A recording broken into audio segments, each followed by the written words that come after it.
말씀은 마태복음 12장 28절에서 33절까지의 말씀입니다. 마태복음 12장 28절에서 33절까지의 말씀을 한 절씩 교독에서 읽도록 하겠습니다. 그러나 내가 하나님의 성령을 힘입어 귀신을 쫓아내는 것이면 하나님의 나라가 이미 너에게 임하였느니라.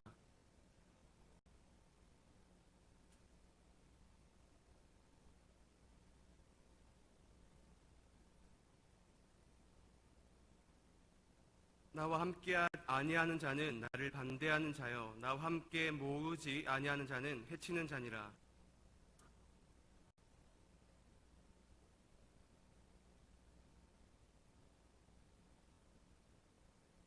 (32절) 말씀입니다. 또 누구든지 말로 인자를 거역하면 사하심을 얻되 누구든지 말로 성령을 거역하면 이 세상과 오는 세상에서도 사하심을 얻지 못하리라. 함께 읽겠습니다.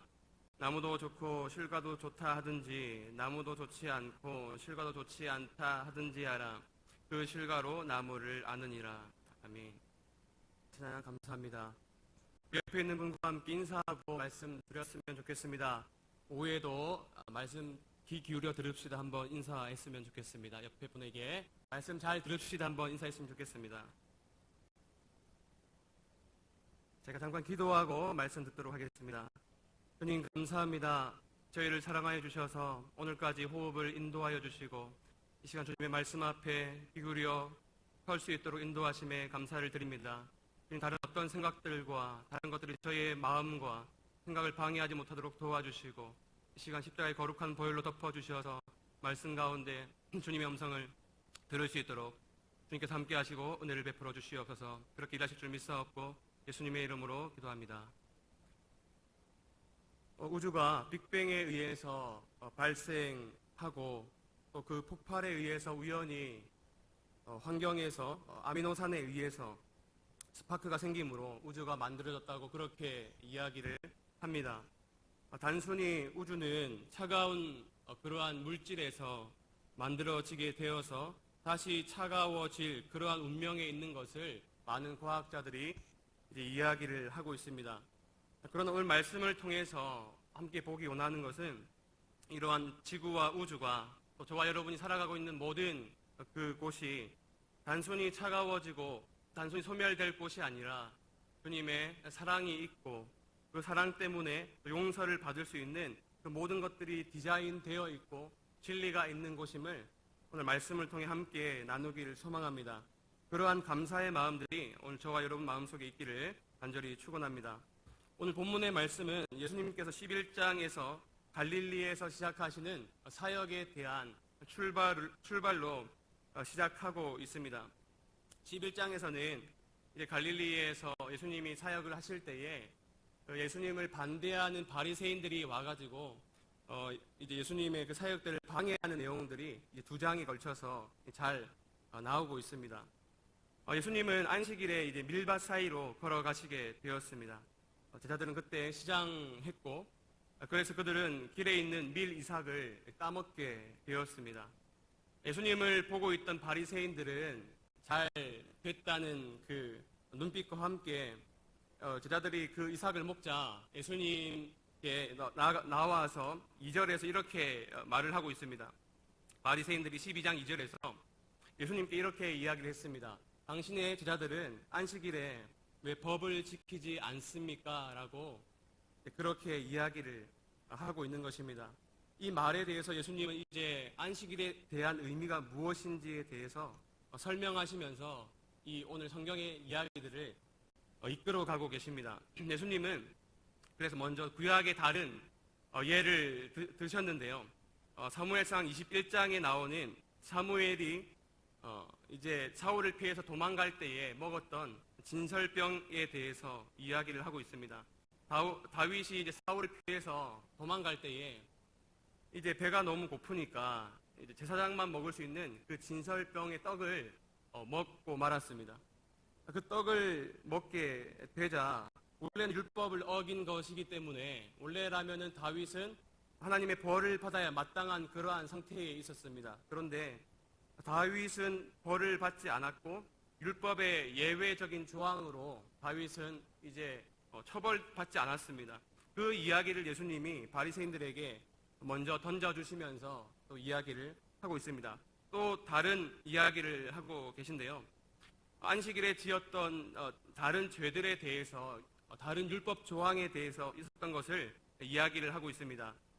제사를 드리는 사람들이 제사를 드릴 때에 그 사람들은 예외적으로 이제 죄를 지어도 그것들을 예외적으로 하나님이 율법의 틀 안에서 벗어날 수 있도록 그렇게 만들어 주신 것입니다. 그래서 율법에 예외적인 조항들이 있지 않냐라고 얘기를 하시면서 예수님은 바리새인들에게 그렇기 때문에 나는 이 제자들이 이 이삭을 먹어도 괜찮다라고 그렇게 이야기를 하고 계시는 것이죠. 그러시면서 예수님은 자신이 누구신지에 대해서 더 큰 고백을 하고 계십니다. 뒤이어서 나오는 말씀에 보면 나는 자비를 원하고 제사를 원치 않는다는 호세아서의 말씀을 인용하시면서 자신이 바로 안식일의 주인임을 그렇게 이야기를 하고 계시는 것입니다. 구약의 안식일은 창세기 1장, 2장에서 나오는 창조가 다 끝난 다음에 이제 안식이 이제 완성되게 되었습니다. 이제 창조의 목적은 하나님과 교제하는 그 안식의 완성이었기 때문에 하나님은 6일째까지 창조하신 다음에 7일째에 멈추었다, 완성했다라는 그러한 의미를 담고 계십니다. 그래서 모든 만물이 완성되었다는 의미로 카라라는 동사를 써가지고 이제 창조가 끝났다, 완성됐다는 그러한 말씀을 하고 계십니다. 또한 창세기 2장 3절에서는 또 다른 동사를 쓰고 있는데요. 그 동사는 이제 멈추다라는 의미의 샤바트라는 동사입니다. 아마 이제 안식일의 그 원어적인 의미가 이 샤바트를 포함하는데요. 어쨌든 이 샤바트를 쓰시면서 창조의 완성을 인해서 7일째는 쉬셨다고 그렇게 이야기를 하고 있습니다. 육체적인 쉼을 의미하는 것이 아니라 모든 것이 완성되었기 때문에 이제 안식을 누릴 수 있는 모든 창조가 완성되었기 때문에 그렇기 때문에 이제 쉬셨다라는 그 안식을 이야기하고 있습니다. 그래서 하나님은 사실은 저와 여러분 모든 사람들이 이 안식 가운데 살아가기를 지금도 바라고 계시고 또 원하고 계십니다. 그런데 이 안식이 깨어지게 되었습니다. 언제였습니까? 창세기 3장에 보면은 죄가 들어오게 되었습니다. 죄 때문에 하나님의 이 안식이 아름답고 평안했던 이 안식이 깨어지고 말게 된 것입니다. 이 안식이 깨어지자마자 하나님은 다시 한 번 더 이 안식을 회복시키기 위해서 약속을 주고 계신데요. 그것이 바로 창세기 3장 15절에 나오는 여자의 후손에 대한 그러한 약속입니다. 이 약속을 주시면서 하나님이 한 가지 이제 약속하신 게 있었는데 바로 여자의 후손을 줄 것이고 그 후손을 통하여서 이 안식이 회복되게 될 것이다. 내가 너와 함께 있는 이 안식이 회복되는 날이 올 것인데 바로 그 날이 여자의 후손이 오는 날이 될 것이다 라고 그렇게 이야기를 하면서 사실은 모든 구약의 역사들이 이 안식이 회복되는 것을 향해 나아가고 있습니다. 사실 신약도 마찬가지로 예수님이 오심으로 이미 안식은 시작되게 되었지만은 완성될 그 안식을 바라보면서 나아가고 있는 날들이 바로 이 신약의 날들인 것입니다. 총신대학교 신학대학원의 구약학 교수이신 김희석 교수님이란 분이 계신데요. 이분이 논문에서 주일 성수에 대한 논문에서 이 이야기를 굉장히 잘 정리해주고 있습니다. 곧 안식일은 무엇이냐면요. 안식일은 창조의 완성으로 인해서 그 창조 완성된 것이 아까 말씀드렸던 약속으로 인해서 이제 아담과 노아 그리고 아브라함에 이어지는 구약의 족보를 통하여서 쭉 이스라엘 지파까지 이어지고 있는 그러한 안식의 회복의 역사가 바로 구약의 역사입니다. 그래서 이스라엘 12지파는 이제 하나님의 안식을 성취하기 위한 그런 사명을 받은 그러한 사람들이었습니다. 그래서 그들은 이제 출애굽을 하게 되었습니다. 하게 되었고 이제 가나안 땅을 향해서 이제 다시 안식을 회복하며 나아가는 그러한 이제 역사를 경험하게 되었죠. 그들은 이제 출애굽한 다음에 이제 출애굽한 이후에 10계명을 받게 되는데요. 거기 4계명에서 하나님은 안식일을 기억하여 거룩히 지키라고 그렇게 이야기를 하고 있습니다. 이 구약의 7일째 안식일을 지키는 것은 어떤 의미냐면요. 이제 안식이 회복될 것이기 때문에 구약에서 그 대표인 이스라엘 백성들이 그 안식을 미리 기억하고 기념하고 동시에 모든 안식이 새롭게 회복될 최후의 종말론적인 시간을 기대하면서 이 안식일을 이제 기억하라고 그렇게 하나님이 말씀하신 것입니다. 그래서 사계명에서 그렇기 때문에 너희는 한 날을 구별하여서 모든 창조가 완성되었던 7일째에 너희가 이제 안식하면서 안식일이 회복될 것을 기대하라는 의미로 안식일을 주셨습니다. 그러므로 안식일의 의미는 하나님이 회복시키실 그 안식을 바라보고 기념하는 날이기 때문에 그것을 인하여서 율법을 주셨고 그 율법을 지킴으로 말미암아 하나님이 우리를 회복시키실 것이고 모든 죄가 끊어지고 모든 땅들이 회복될 그날을 바라보라는 의미에서 안식일 제도를 주신 것입니다. 그렇기 때문에 이제 그 안식일의 그 의미 속에서 여러 가지 일도 하지 말고 밀도 먹지 말고 여러 가지를 하지 말라고 그렇게 구체적인 조항들을 그 다음에 이제 생기게 된 것이죠. 그런데 이제 이 바리새인들은 그 본질적인 의미는 까먹은 채로 이제 어떤 일들을 수많은 600개가 넘는 법들을 첨가하기 시작했습니다. 그래가지고는 이제 뭘 먹으면 안 된다는 그 코셔라는 마크 지금도 있지 않습니까? 그 마크를 쳐서 수많은 인본적인 그러한 이제 율법들을 만든 것입니다. 그러나 예수님께서 다시 말씀하시는 것이 무엇이냐면요. 안식일의 의미는 그것이 아니야. 안식일의 의미는 내가 하나님과 동등된 신분인데 안식의 의미는 안식이 회복될 것을 바라보고 그 안식을 기념하면서 쉬는 날이야. 그렇기 때문에 율법 가운데서 밀을 따먹는 것은 우리의 제자들이 그 안식일의 의미를 기억하고 있기 때문에 하나님의 마음은 그것이야 라고 말씀하시면서 중요한 것이 무엇인지를 이야기해주고 있는 것입니다. 이 예수님이 안식일의 의미를 이야기하시면서 자신이 바로 안식일의 주인이라고 이야기를 하고 계신 것입니다. 하나님은 안식일의 주인이십니다. 하나님은 성부 하나님과 삼위일체이시기 때문에 하나님은 동일하게 안식일의 주인이시고 안식일에 예배받기 합당하신 분이십니다. 그렇기 때문에 예수님은 그 자신이 어떤 분이신지를 미리 이야기를 해주고 있는 것입니다. 그 다음에 예수님은 또 다른 사건이 일어나게 되는데요. 회당에 예수님은 들어가시게 되었습니다. 회당에 들어가니까 거기에 손 마른 사람이 있었습니다. 이 손 마른 사람은 중풍병이 걸린 그러한 사람으로 볼 수 있습니다. 중풍병은 급한 병이 아닙니다. 그렇기 때문에 중풍병은 나중에 고쳐도 될 수 있는 그러한 병이었습니다. 그렇기 때문에 바리새인들은 이 병은 나중에 고쳐도 되지 않습니까? 라고 예수님께 말했던 것 같습니다. 그런데 예수님은 이 말씀을 다시 풀어주시면서 이렇게 말씀하십니다. 너희에게 양이 있으면은 그 양이 안식일에 빠졌을 때 부하지 않겠느냐. 이처럼 내가 안식일의 주인인데 나는 이 사람이 고통당하는 것에서 안식을 허락하고 싶어 라는 의미로 손을 즉시 고쳐주셨습니다. 안식이 이 사람에게 임하게 된 것입니다. 그리고 예수님의 이 행동을 통하여서 바리새인들은 예수님을 죽이고자 했습니다. 자신이 안식일의 주인이고 메시아인 것을 말하는 그 말을 들을 때에 바리새인들은 용서할 수 없는 그러한 마음이 들었습니다.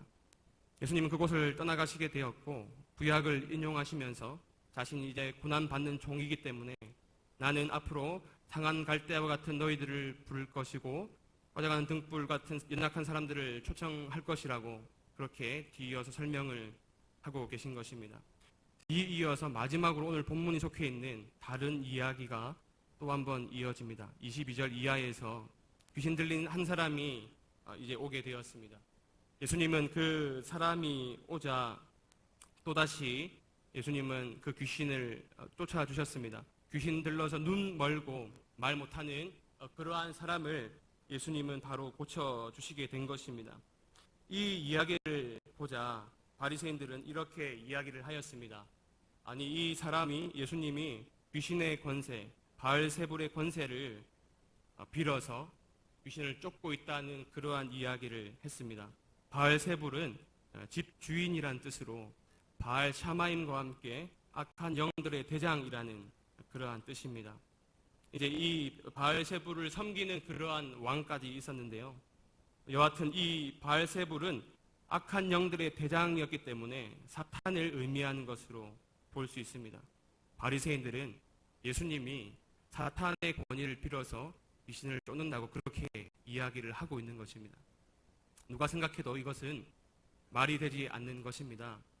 귀신의 대장인, 악한 영들의 대장인 사탄의 세력을 빌려서 귀신을 쫓게 되면은 그 나라가 이어갈 수 없게 되고 그 나라가 설 수 없게 됩니다. 이것은 누구나 알 수 있는 그러한 상식이었습니다.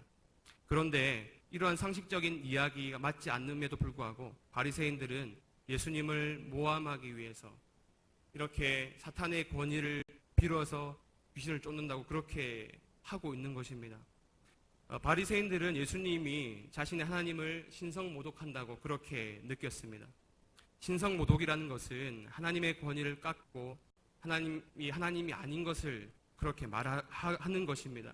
그런데 반대로 바리새인들이 지금 예수님의 그 사역에 대해서 신성모독을 하고 있는 것입니다. 예수님은 하나님이셨고 하나님의 아들이셨는데 바리새인들은 그것을 알아보지 못한 채로 끊임없이 자신들의 생각이 옳다함을 증명하면서 그렇게 예수님을 모함하고 있는 것입니다. 예수님의 그 마음이 어떠했겠습니까? 예수님은 이렇게 그 뒤이어서 설명하고 있습니다. 28절 이하에서 내가 하나님의 성령을 힘입어서 귀신을 쫓아내는 것이면 하나님의 나라가 너희에게 임하였느니라. 예수님의 사역은 이제 사탄의 권세를 결박하시고 그 세간을 빼어 나가실 것을 설명하고 있는 것입니다. 바리새인들에 대해서 자신이 옴으로 말미암아 이미 하나님의 나라가 시작되게 되었다고 그렇게 선포를 하고 계시는 것입니다.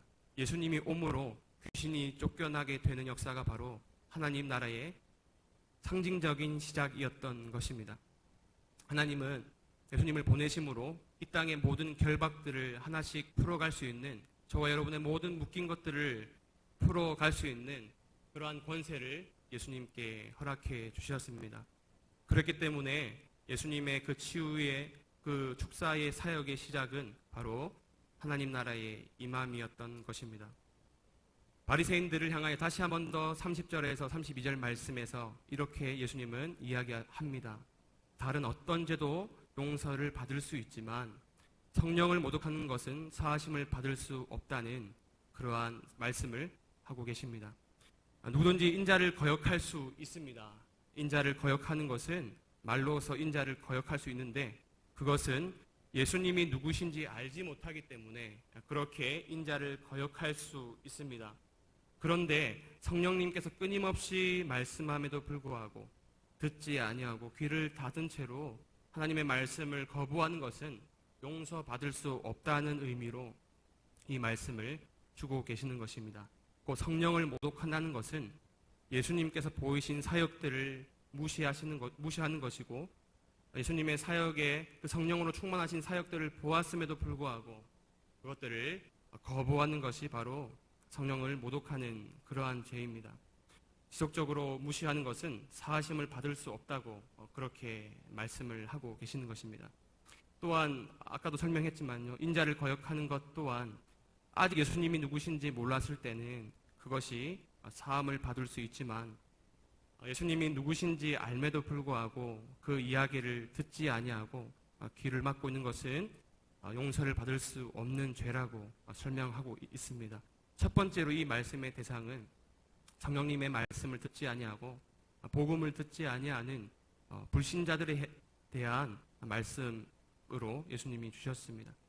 예수님은 이 하나님 나라의 임함과 끊임없는 이적과 여러 가지 일들을 통해서 바리새인들에게 끊임없이 하나님 나라를 선포하셨고 보여주셨습니다. 그럼에도 불구하고 그들은 귀를 닫고 있었고 하나님을 알아가려고 하지 않는 마음으로 끊임없이 예수님을 모함하고 있었던 것입니다.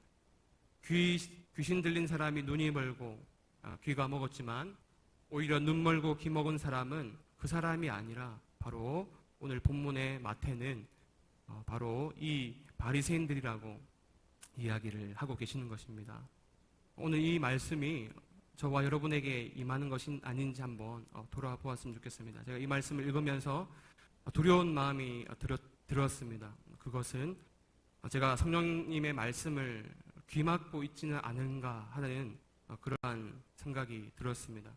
성령님이 제 삶 속에 끊임없이 말씀을 하고 계실지도 모르겠다는 생각이 들었습니다.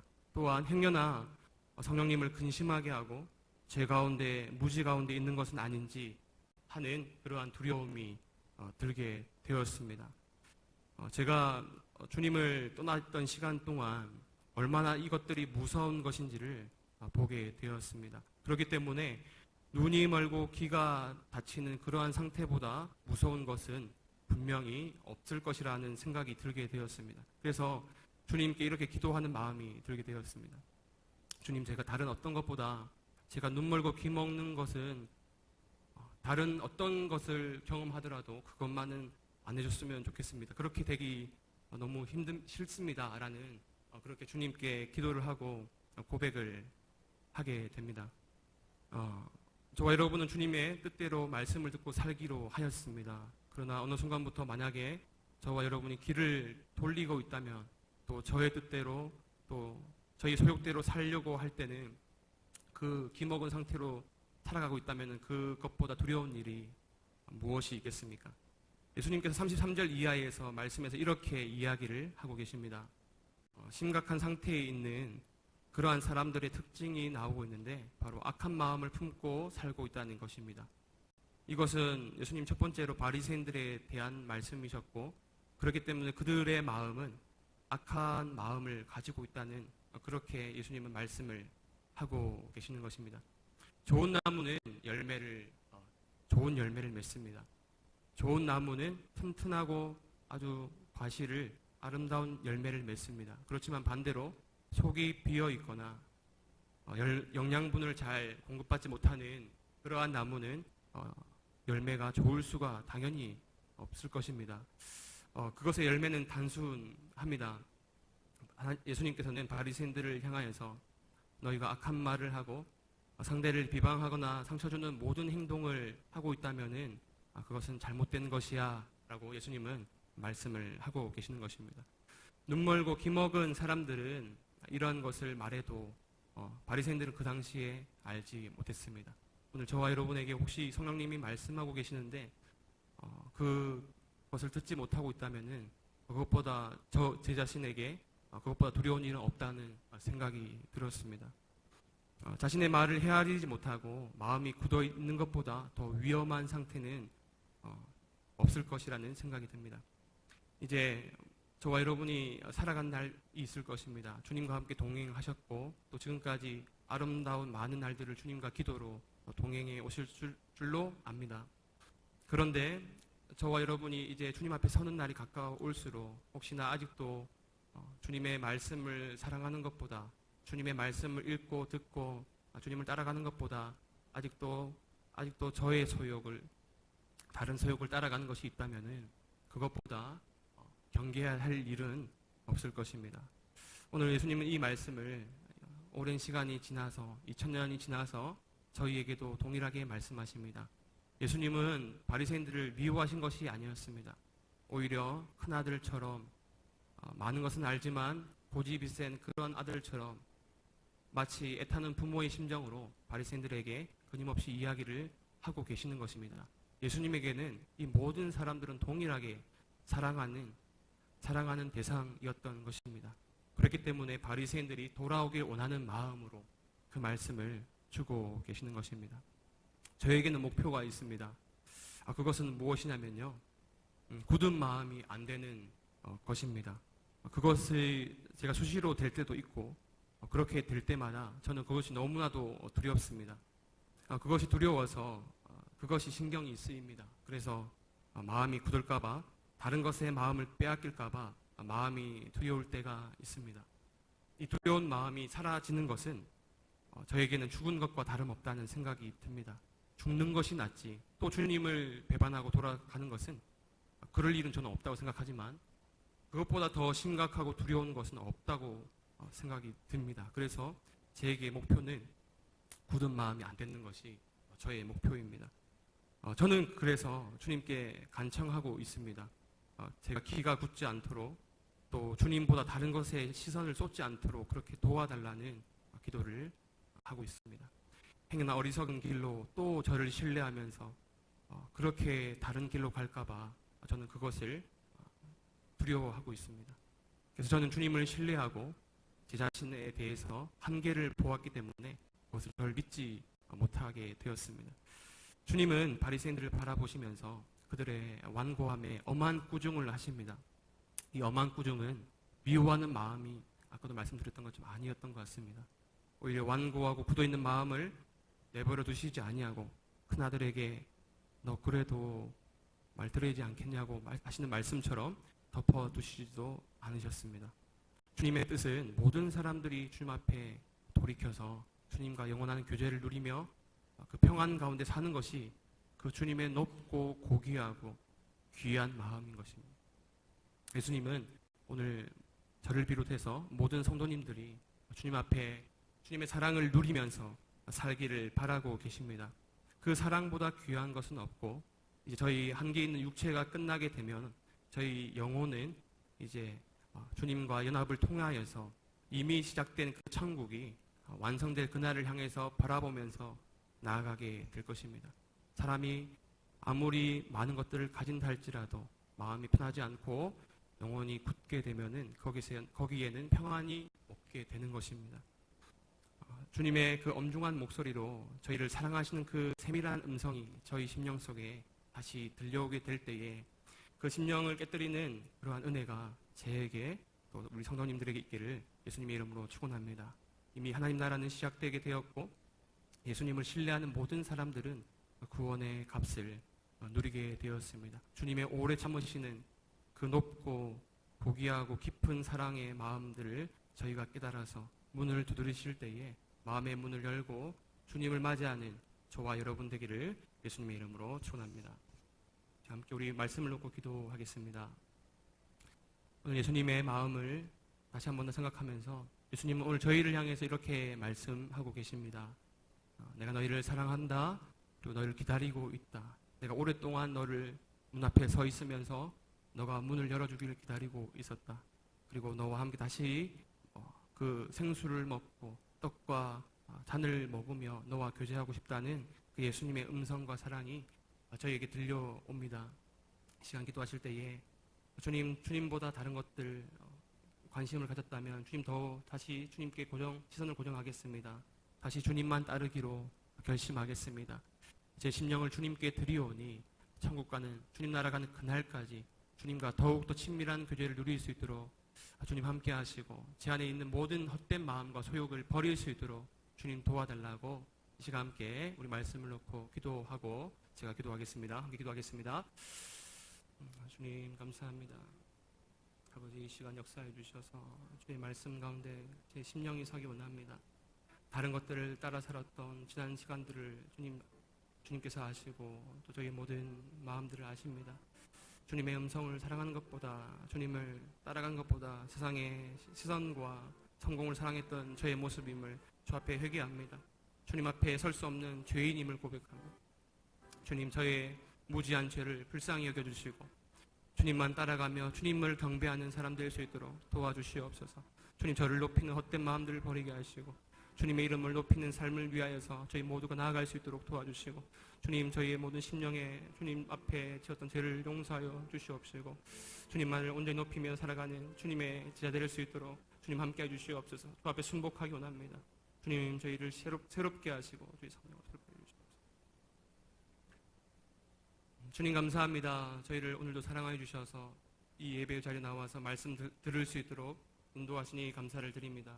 주님 저희는 풀과 같은 존재임을 주님 잊지 않도록 주님 도와주시고 주님 살아간 날 동안 주님과 늘 함께 교제하면서 주님 주시는 기쁨을 경험할 수 있도록 주님 도와주시옵소서. 마음이 높아지지 않도록 주님 도와주시고 바리새인들에게 말씀하시는 그 주님의 따뜻한 음성, 사랑의 음성이 저희 마음속에 늘 끊이지 않고 들려줄 수 있도록 부드러운 마음으로 주님께 복종하여서 주님을 더욱 기쁘시게 하는 삶을 살아갈 수 있도록 주님께서 함께 하시고 은혜를 베풀어 주시옵소서. 그렇게 일하실 줄 믿사옵고 예수님의 이름으로 기도합니다. 찬송가